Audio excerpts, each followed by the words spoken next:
যত দূরে থাকে আলোয় ভরে জগৎটাকে স্বপ্নগুলো সত্যি করে ফিরতে হবে আপন ঘরে লক্ষ্য যত বাজি ধরে চলো আগে হার ঝরে ইচ্ছে এখন আকাশ ছোঁয়ার ডানা ছাড়াই পাখি হওয়ার সূর্যমুখী মনটা যে তার সে তো এক সানফ্লাওয়ার ইচ্ছে এখন আকাশ ছোঁয়ার ডানা ছাড়াই পাখি হওয়ার সূর্যমুখী মনটা যে তার সে তো এক সানফ্লাওয়ার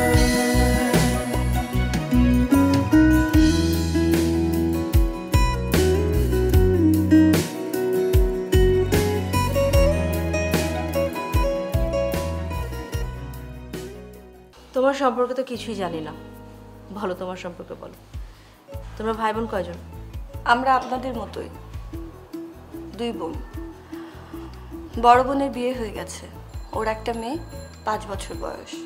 তোমাদের অনেক ট্রাভেল দিলাম ভাবে অনেকদিন, এখন থেকে তোমাদের ছুটি। সামির, এগুলো যেরকম আছে ঠিক সেরকম রাখো। তোমরা দুজনেই না খুব ছেলে মানুষই করছো। আচ্ছা, বড়রা কিছু বললে এরকম হুটহাট করে রেগে যেতে হয়? রাখো, যেমন আছে তেমন রাখো, তুমি ধরবে না এগুলো।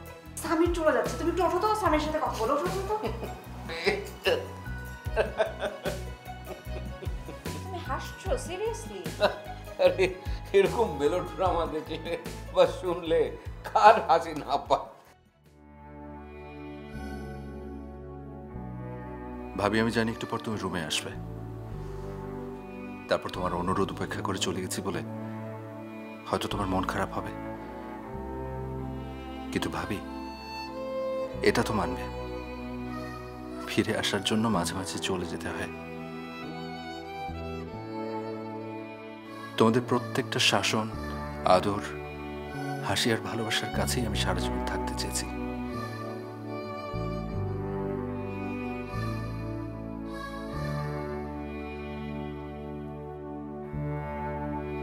তোমরা প্রত্যেকেই চাও আমি ভালো থাকি। তোমাদের চাওয়া সম্পূর্ণ নির্ভেজাল এবং স্বার্থহীন আমি জানি, এবং জানি বলেই আজ এই 2য়বারের মতো বাড়ি ছাড়লাম। প্রথম দিন যখন বাড়ি ছেড়েছিলাম অনেক আগে, এয়ারপোর্টে শেষবারের মতো সবার মুখটা ভালো করে দেখতেও পারিনি। চোখ ফেটে কান্না আসছিল, ঝাপসা দেখছিলাম, যেতেই চাইনি। কিন্তু আজ আমার একদমই মন খারাপ হচ্ছে না, জানো। মনে হচ্ছে কই ছেড়ে যাচ্ছে না তো। ভালোবাসার কাছে ভালোবাসা নিয়ে ফিরতে চাই বলি তো এতটুকু দূরত্ব মেনে নেওয়া। মায়ের মুখটা মনে পড়ছে, চাচিকে দেখে রেখো, মানুষটা আরেকটু একা হয়ে গেল।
কিরে ওই কি অবস্থা? সব ঠিকঠাক আছে? ভালো, সাইডে কে কে আছে? সবাই আছে। বসও আছে নাকি? জানি না, জানতো সেদিন অকাম করে পলাইছে না, আপনার মেয়ের খেয়েছি আমরা। কি করলো? আমি বলেছি আমি সুপারভাইজার পাপ্পি, আমি বলেছি তুই তুই কো বলেছি তুই কো আমি বলেছি আমি বলেছি। বাপ্পি সাহেব, আপনি বলবেন কেন? আপনি বলে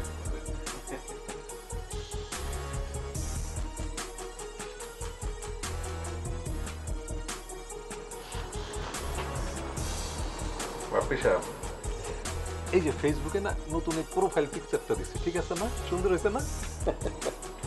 বস আপনি কি এখন রাত্রেবেলা এখানেই থাকেন বস? কি করবো কম তো, এই দিনের বেলা থুয়ে যায় 20 বস্তা সিমেন্ট, সকালে এসে দেখি 18 বস্তা, মাঝখানের 2 বস্তা ভুতুরে কাণ্ড। কি করবো? হ্যাঁ বস, অনেক ভুতুরে কাণ্ড। ও যদি না আমিও না অনেক ভয় পেয়েছিলাম। বস, আমি কিন্তু চুরি করে নেই। কি বলবেন? আপনি মাল চুরি করবেন কেন? আমি চলে আসলাম না, করে আমার সামনে কি আপনি চুরি করতে পারেন? বস আপনি এখন আমার ভুল বুঝতেছেন। আপনি কাম করেন বাপ্পু সাহেব, আপনি আমার সামনে থেকে চলে যান। আপনার দেখেন আমার মাথা ঘুরে গেছে। এখানে তো আর ফুল টুল নাই যে ফুল দিয়ে আপনারে ছিটাই দিন। এখানে আছে ইট, বালু, সিমেন্ট, পাথর আর রড। ক্ষতি হয়ে যেতে পারে। সামান্য কারণে পেটে লাথি মারবেন বস? আপনি তো 1 মাসের বেতন পান না? বস 1 মাস 9 দিন। 1 মাস 9 দিন। আপনি পলায় যাওয়ার পর এই চিন্তাটা ফিরেছিল, তারপর ট্রিটমেন্ট করতে, সেই ট্রিটমেন্টে 9 দিনের টাকা খরচ হয়েছে। বাকি রইল কতদিন? 1 মাস। তাহলে 1 মাসের বেতন দিবেন? লাগবে না, ওটা আপনার দিয়ে দিলাম, আপনি পেট ভরে খায়। Very good. শোনেন, চাকরির রেফারেন্স লাগলে বইলেন, বুঝছেন? বিবাহিত মানুষ। আপনার বউ কি ফেরত আইছে?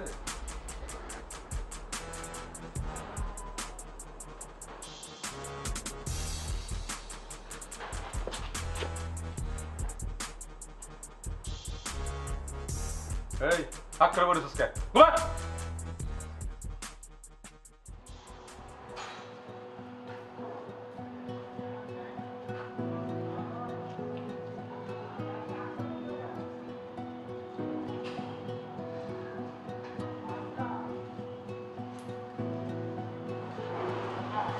এত সকাল সকাল ঘুম থেকে উঠে তাছাড়া আমি কবে অবেলা করে ঘুম থেকে উঠেছি মা? বাবা কোথায়? তোর বাবা উঠে নামাজ পড়ে এখন একটু শুয়েছে।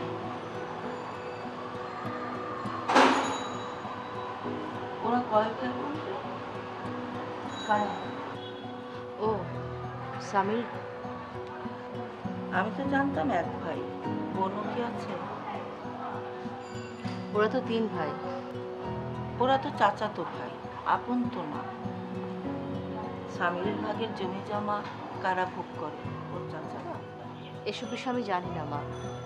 সামিরের সঙ্গে আমার কখনো এসব বিষয় নিয়ে কোনো কথা হয়নি। জানতে হবে না, স্বামীর কাছ থেকে আস্তে আস্তে জেনে নিস। আচ্ছা জয়া, তোর বাবা বলছিল চৌধুরী সাহেবের সাথে একবার দেখা করবে কিনা। আমি কিন্তু বলে দিয়েছি, জয়াকে জিজ্ঞেস না করে তুমি কিছু করো না। দেখা করবে কেন? আমরা একই এলাকায় ছিলাম, পরিচিত ছিল, এখন তো তারা আমাদের আত্মীয়, দেখা করতে হবে না? মা ওরা যদি আগ বাড়িয়ে এসে কথা না বলতে চায়, তোমরা কেন যেচে পড়ে কথা বলবে? কি বলিস জয়া? আমরা মেয়ে পক্ষ না? মেয়ে পক্ষের একটু নরম হতে হয়। মা তোমার এই কথাগুলো শুনে না আমার ভীষণ রাগ হয়। মেয়ে জন্ম দিয়েছো বলে কি একেবারে বিপদে পড়ে গেছো? বাবাকে একদম না করবে, সব যেন না করে। আত্মীয় স্বজনকে কি বলবো? ওদেরকে তো একবেলা না খাওয়ালে 1000টা কথা শোনাবে। তুমি মামাকে জানিয়েছো? তুই ফোন করিস, সামিরকে তোর মামা অনেক পছন্দ করে, ও খুব খুশি হবে। করব। মা, তুমি খুশি আছো তো? কি বলে পাগল মেয়ে, মেয়ের বিয়ে, কোনো মা কি খুশি না হয়ে পারে? তুমি ঘুরিয়ে পেঁচিয়ে কথা বলছো, তার মানে তুমি পুরোপুরি খুশি হওনি। না রে মা, খুব খুশি হয়েছি, কিন্তু তোকে নিয়ে খুব চিন্তা হচ্ছে। স্বামীর অত বড় ঘরের ছেলে, সবার মতে বিয়ে করেছে, আল্লাহ না করুক ও যদি আবার ওর মত ঘুরিয়ে ফেলে। সবসময় এত ছোট করে ভাবো কেন মা? এরকম কিছুই হবে না। কাল রাতে তোর বাবা আমাকে বুঝিয়েছে, সত্যি তো ওদের অমতে বিয়ে করেছিস, আমরা থাকলে অসুবিধা হতো।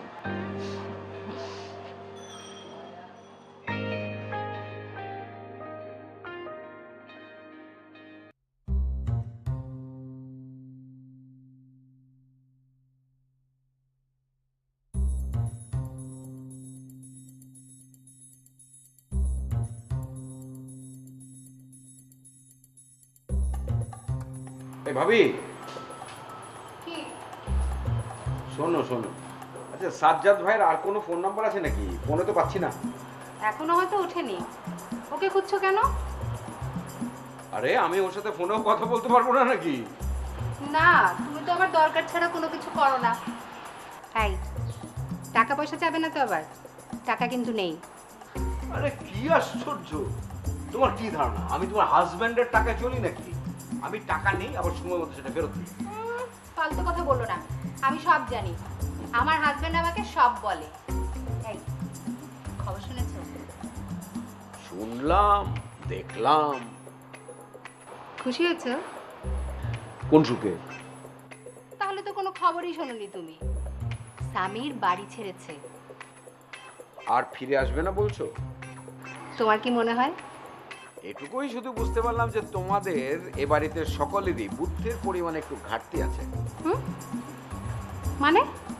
আরে ওই মেয়েটাকে তো তোমরা বুঝিয়ে শুনিয়ে এ বাড়িতে তুলতে পারতে, তারপর স্বামীর সামনে কথা বলে দুজনকে আলাদা করে দেওয়া যেত। তখন তো এসব বলনি। বলিনি, কারণ তখন এই বিষয় নিয়ে মাথা ঘামাইনি। কেন বলিনি জানো? জানি আমার কথা এখানে কোনো গুরুত্ব পাবে না। মোটেও না। এই বিষয়ে কোনো লাভ থাকলে তুমি ঠিকই বলতে। আচ্ছা মায়ের কি অবস্থা? মাথা টাথা ঠিক আছে তো? এখনো পাগল হয়নি। হবে হবে, আরো কত কিছু হবে। কেবল তো খেলা শুরু হলো, আরো কত খেলা বাকি আছে।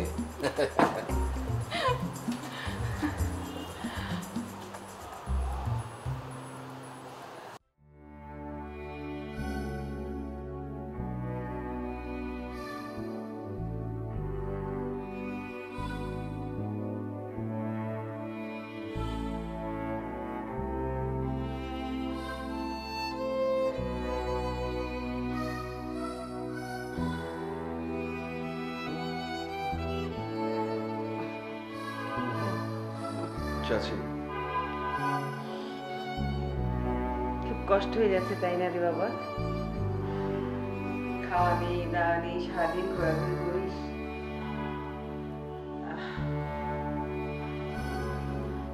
এক কাজ কর না বাবা, কটা দিন রেস্ট নে। এখন শরীর তো বাবা, যদি একবার খারাপ হয়ে যায় তাহলে কিন্তু তখন কি করে কাজ করবি বল? ওরকম কিছু না, টিভি দেখে একটু চোখটা বুঝে এসেছিল। আচ্ছা বেশি কষ্ট হলে এক কাজ কর, ইরফানকে বল, ও তোকে হেল্প করবে।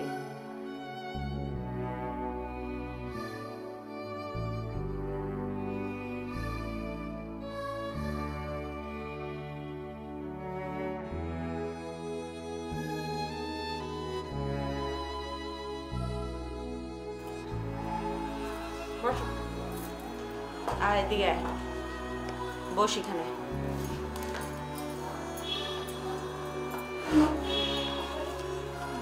এই খাবারটা এদিকে দাও, এদিকে দাও, এখানে দাও।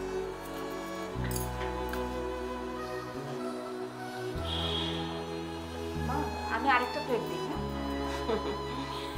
ও আর এখন নিজের হাতে খাবে না বৌমা, এটাও ছোটবেলার অভ্যেস। আমার উপর রাগ করলে সারাদিন না খেয়ে থাকবে, যতক্ষণ পর্যন্ত আমি না খাইয়ে দেবো ততক্ষণ পর্যন্ত খাবে না। আমি তোমাকে ভুল বলেছি বৌমা, এই ছেলে আমার এখনো ছোটই রয়ে গেছে, বড় হয়নি।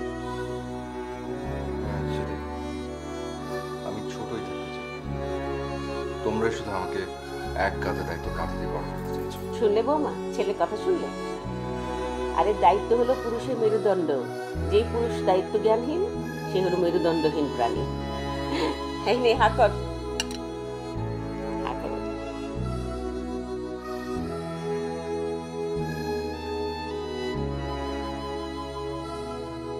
বড়ই হলো না।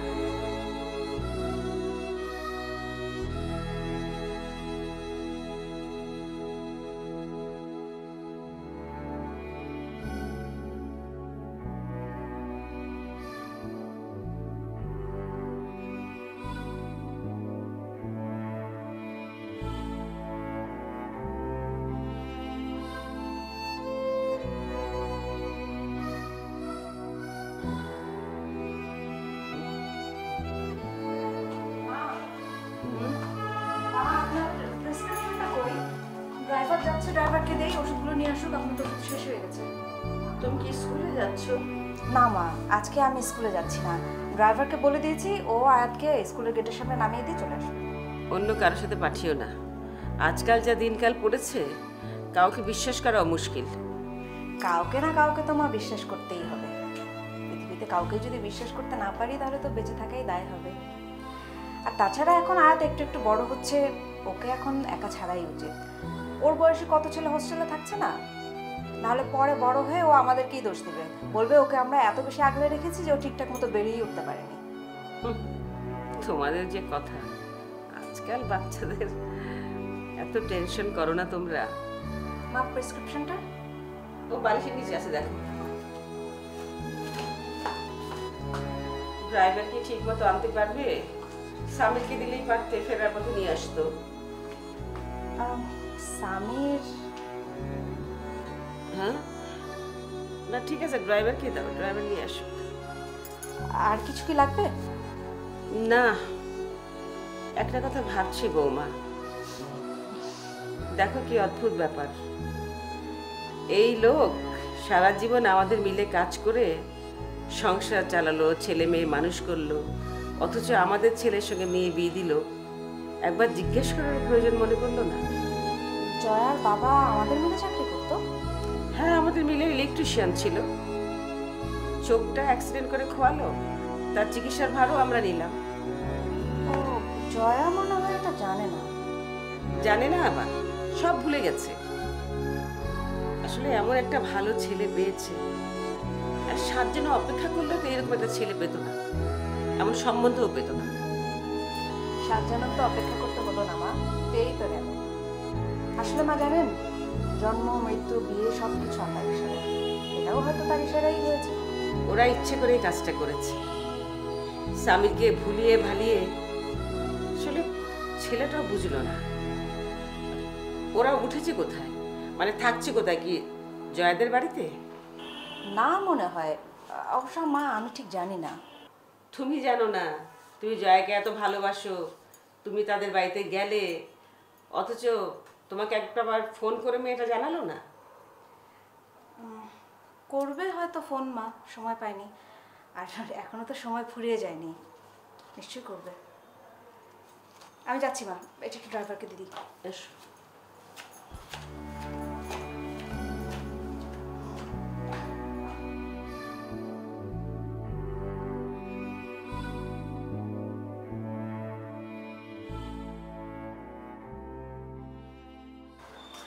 এমন কেন বলো তো, আশ্চর্য।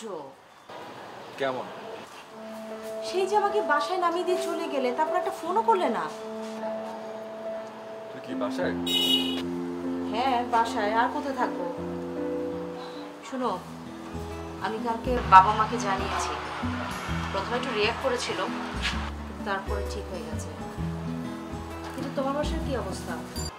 আচ্ছা শোনো, তুমি কি একটু আসতে পারবে ইফতেখার ভাইয়ের বাসায়? এত সকালবেলা তুমি ইফতেখার ভাই বাসায়? বাসায় কিছু হয়েছে সামির? আচ্ছা ঠিক আছে, তুমি তুমি আসো, আগে আসো, তারপর বলবো। ওকে, আচ্ছা আমি আসছি।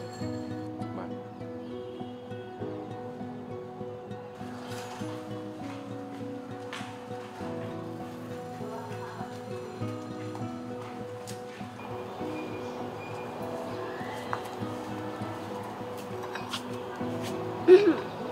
চা কিন্তু আপনাকে একাই খেতে হবে।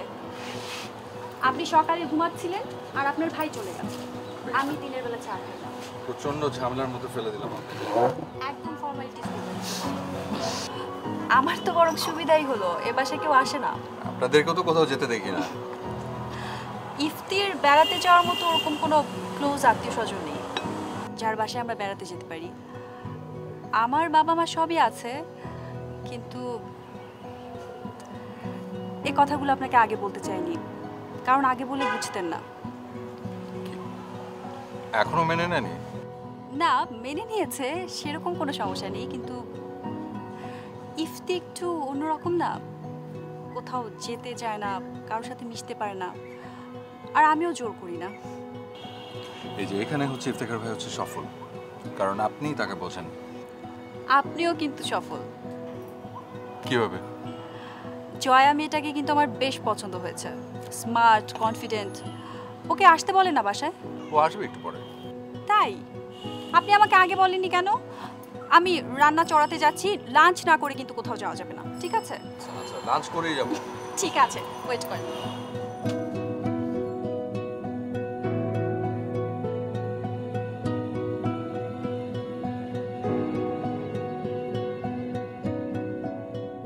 জয়ের বিয়েতে অনেক হইচই করে বড় করে করতে বলেছ না, তার একটা আনুমানিক হিসাব করা দরকার না, কত টাকা লাগবে না লাগবে। তোমাকে যে বললাম তোমাদের বাড়িতে যেতে, যাওনি?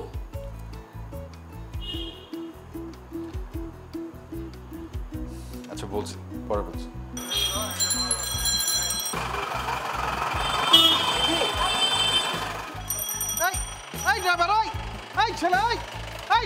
গাড়ি ফেলে রাখে। আমি তো ড্রাইভারকে দেখে নার্ভাস হয়ে চলে আসিনি, লোকটা পাগল। আর ড্রাইভার এভাবে টাকাটা কি করে? তিথি আপু, আপনি হয়তো খেয়াল করেননি, সে কিন্তু আপনার নাম ধরে ডাকছিল। আপা, এটা কি ওই লোকটা যে আপনারে ডিস্টার্ব করে?